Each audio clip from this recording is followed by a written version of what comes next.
आता तुम्हाला जर गुणाकार कोणी दिला 3 अंकी, 3 अंकी गुणाकारची कसा सोडवावा हे सोपी तुम्हाला उदाहरण देतो बघा.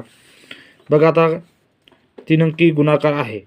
आपण डायरेक्ट केलं म्हटलं तर खूप टाईम लागतो, म्हणून आता आपण याची ट्रिक वापरू. आता हे आखरीचा पहिले 1 अंकी संख्या घेऊ.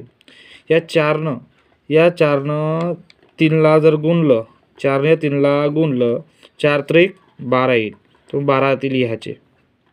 ओके. 6नं या 5ला गुणलं, मग नंतर हे घ्यायची संख्या 6ला या 5ला गुणायचं.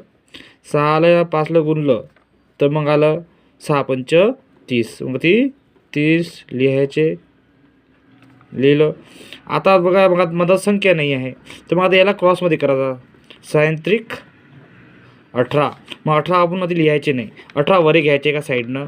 18 वरे घेतल्यानंतर मग जशी याची गुणाकार केला तसंच 5 गुणिला 4 करायचा, क्रॉस करायचा. 5 चोक 20, मग हे दोन्ही मिळून याची बेरीज करायची. तर 20 आणि 18 होतात 38. हे 38 इथे घ्यायचे. 3 आणि 8 हे आलं याचा आन्सर.